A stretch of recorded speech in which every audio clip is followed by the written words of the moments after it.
Bagi Stoikisme, keutamaan retorika itu terletak dalam 5 hal. Ini secara umum ya, belum nanti ke Cicero-nya, karena Cicero agak mengkritik. Yaitu apa? Yang pertama, Hellenismos. Hellenismos itu ya anggap saja keyunanian yang asli.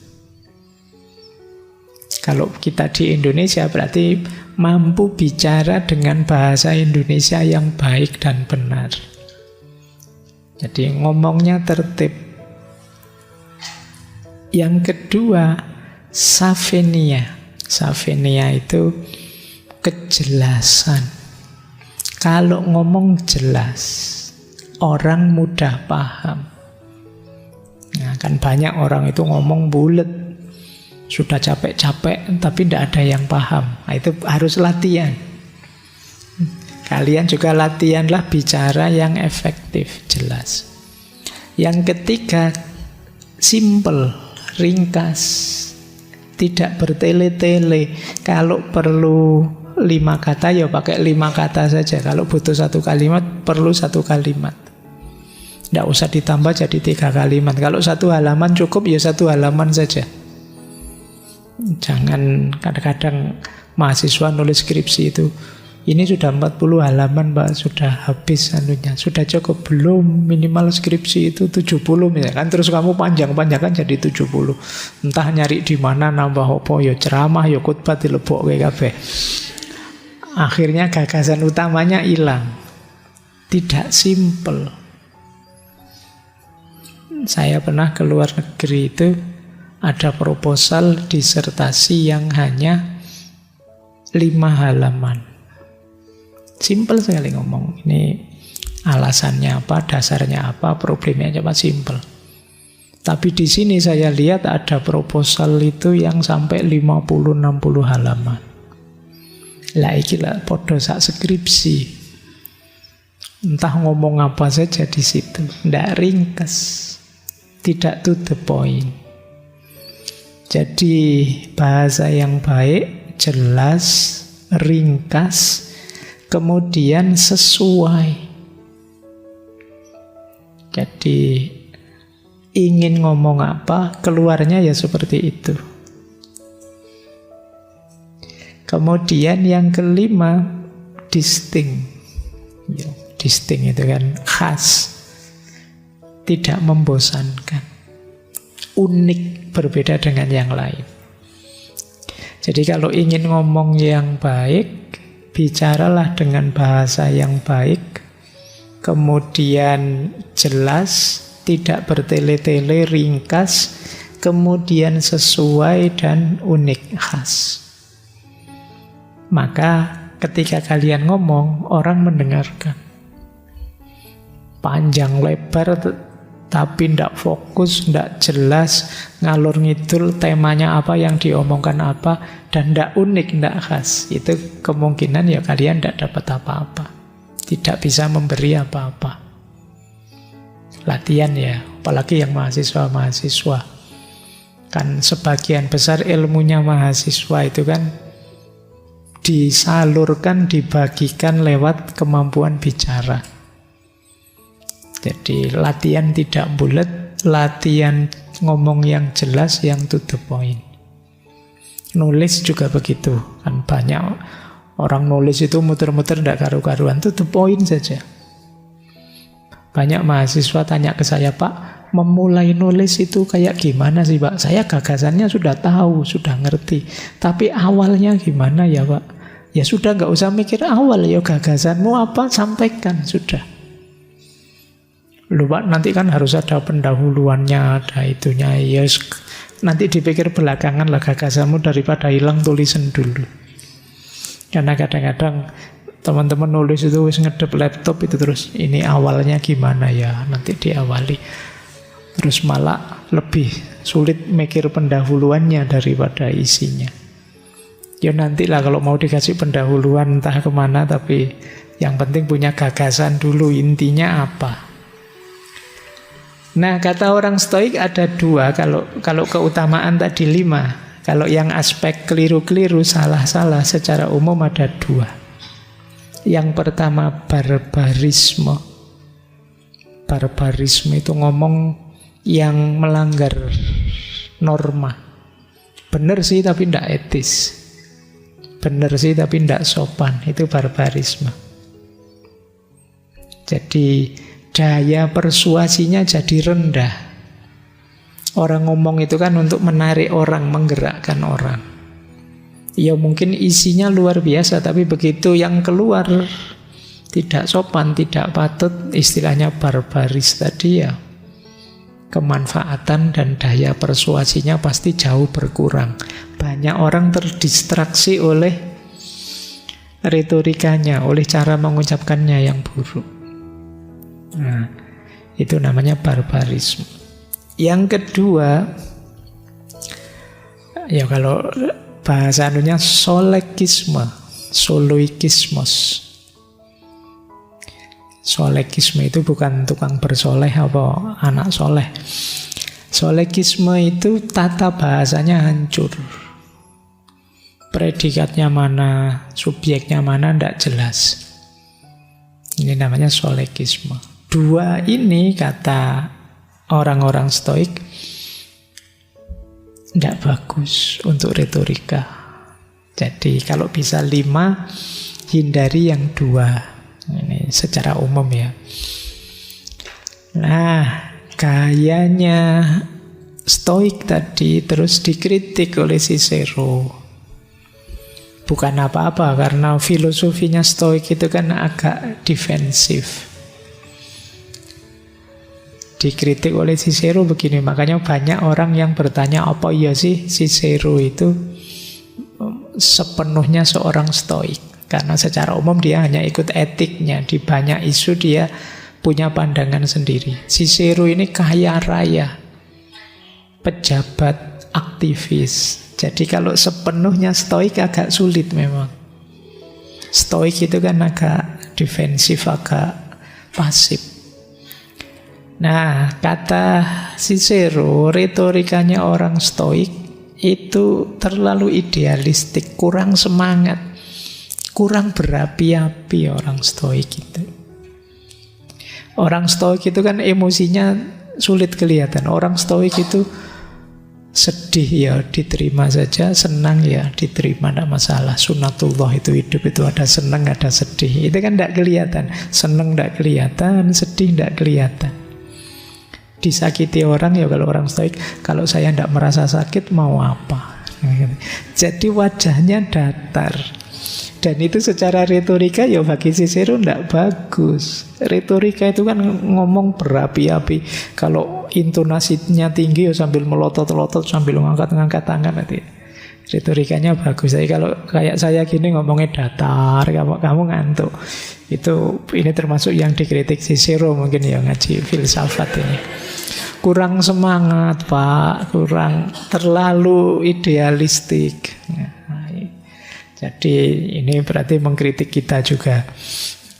Kemudian lebih menganggap penting dialektika. Dialektika itu isinya, pikirannya, logikanya. Kemudian lebih mengutamakan form daripada matter. Form itu ya sama hakikatnya, bukan bungkusnya. Padahal tadi saya jelaskan bungkus juga penting, tapi ini lebih mengutamakan formnya. Makanya kata Cicero, dia merasa seperti ini berhadapan dengan tokoh-tokoh Stoik. Dalam hubungan ini, tokoh-tokoh besar Stoik itu tidak membantu kita. Karena mereka tidak mengajari saya cara menemukan apa yang harus saya katakan. Dan mereka sebenarnya malah menghalangi saya dengan menemukan banyak kesulitan yang dia nyatakan tidak dapat dipecahkan. Dan dengan memperkenalkan semacam diksi yang tidak jelas, berlebihan, mengalir tapi tidak bermakna, tidak bersemangat, sempit dan remeh. Nah, Ini banyak orang suka dengan stoik, muji-muji, tokoh stoiknya malah mengkritik. Dan jika ada orang yang memuji gaya ini, harus diingat kualifikasi bahwa gaya ini tidak cocok untuk seorang orator. Orator tidak bisa lemes, orator tidak bisa diksinya datar. Karena pidato ini harus disesuaikan dengan telinga orang banyak untuk memikat atau mendorong pikiran mereka agar menyetujui usulan-usulan yang tidak diukur dengan timbangan tukang emas, melainkan dengan apa yang saya sebut timbangan biasa. Jadi ahli retorika itu punya tanggung jawab memahamkan. Tentu saja dia tidak bisa elit, tidak bisa terlalu eksklusif. Dia harus bisa menerjemahkan apa yang ingin disampaikan sesuai level berpikir orang biasa. Jadi timbangan biasa, bukan timbangan emas. Kalau timbangan emas hanya untuk emas saja. Tapi ini timbangan yang dipakai oleh semua orang. Ini tugas beratnya filosof, karena nanti di dunia filsafat itu ada dua aliran. Yang pertama menganggap bahasa filsafat itu harus mengikuti bahasa sehari-hari, sehingga bisa diterima oleh masyarakat. Ini kalau di filsafat bahasa itu alirannya Wittgenstein dan kawan-kawan, language game, atau filsafat bahasa biasa namanya.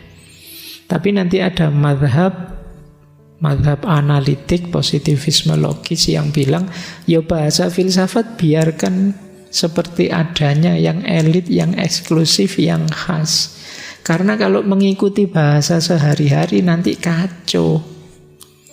Pemahamannya jadi tidak karu-karuan. Materi di hidup sehari-hari mungkin berbeda maknanya dengan materi di dunia filsafat. Ada kata-katanya cuma ada saja. Itu kalau di filsafat bisa luas macam-macam. Kalau kita kan sehari-hari pakai kata ada, itu kan simple. Ada pak, kalau dipanggil namanya, kalau absen kan terus bilang ada pak. Untung itu tidak dibahas secara filosofis oleh dosenmu. Yang dimaksud ada itu apa? Hakikatnya apa? Substansinya apa? Aksidennya apa? Kamu eksis apa esensimu? Itu ruwet kalau sekedar bahas ada. Maka di mazhab yang pertama ndak lah, filsafat biar dengan bahasa filsafatnya sendiri. Jadi ini untuk dua mazhab. Tapi itu kan untuk perbedaan cara penyampaian. Tapi di Cicero beliau lebih prefer ndak lah, kemanfaatan ilmu biar lebih luas, dengan retorika yang tepat kita memahamkan masyarakat banyak. Yuk kita lanjutkan. Nah, Cicero punya ikhtiar untuk mendamaikan filsafat dan retorika. Di Yunani zaman itu ada perdebatan antara kaum sofis dan Plato. Kaum sofis memposisikan retorika itu penting. Dalam rangka apa? Untuk mengejar karir, mencari keuntungan, mengendalikan kekuasaan politik, itu retorika. Dipakai oleh orang-orang sofis. Gimana caranya menarik hatinya orang kemudian ikut kita. Itu dulu dipraktekkan oleh orang-orang sofis. Saya tidak tahu hari ini ada apa enggak. Kalau ada bisa diangkat jadi tim kampanye nasional itu. Ahli retorika. Nah, beda dengan Plato. Plato lebih suka menganggap retorika itu tidak penting.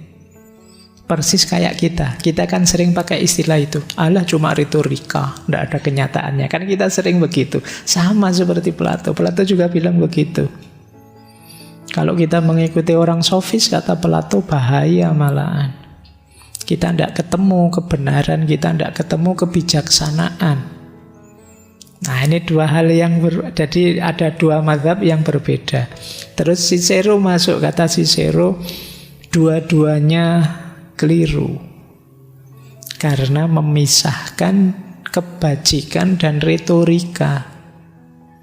Kata Cicero, kalau orator, orang yang menyampaikan kebenaran, memang ingin menyampaikan kebenaran, kebaikan, dia harusnya lebih dulu jadi orang benar, jadi orang baik. Jadi kuncinya kan di situ. Iya, kita mencari kebijaksanaan, belajar filsafat, menemukan kebenaran. Seperti Plato. Tapi kita juga harus bisa mengemasnya, menyampaikannya secara menarik. Seperti kaum sofis. Jadi jangan berhenti di retorika, tapi ini ada isinya. Jadi seperti istilah tadi loh, retorika itu bungkusnya. Bungkusnya indah, luar biasa. Kalau isinya berharga kan klop. Tapi kalau bungkusnya indah, kosong saja, tidak ada isinya, ya memang tidak berguna. Atau isinya luar biasa, tapi bungkusnya jelek, berlepotan, juga tidak ada gunanya.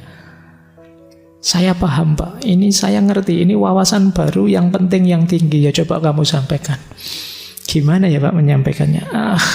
Terus kamu terus ya tidak nyampe wawasanmu. Bungkus ya penting. Nah, Cicero ingin masuk di antara dua mazhab ini. Jadi kalau ada yang sinis, hanya retorika, itu gaya Plato. Kalau ada yang mempermainkan retorika untuk kepentingannya, itu gaya sofis. Maka sekarang kita masuk, ya retorika, ya bijaksana. Isinya kebijaksanaan dibungkus dengan retorika yang baik. Inilah proyeknya Cicero. Cuma ya tidak mudah, kata Cicero, dalam diri seorang orator sejati dibutuhkan ketajaman para ahli logika, kearifan para filosof, bahasa sehalus puisi, ingatan para pengacara, suara para tragedian. Para tragedian orang-orang yang main teater. Itu kan biasanya canggih tata suaranya. Kapan nada tinggi, kapan nada rendah. Itu sangat pinter. Dan gestur, sikap seorang aktor yang terbaik. Ini berat ya kalau jadi orator, berarti kalian harus pinter, ahli logika, ahli filsafat, ahli bahasa, ingatannya kuat, tata suaranya hebat, gesturnya pas. Oleh karena itu, kata Cicero, sangat sulit menemukan seorang orator yang sempurna di antara umat manusia. Kalau kalian ingin jadi orator yang baik, ya menujulah ke sana. Tapi yang perfect ya sulit. Kita keahliannya kan banyak. Tapi ya kita harus punya kemampuan. Entah di level berapa, tapi kan harus bisa.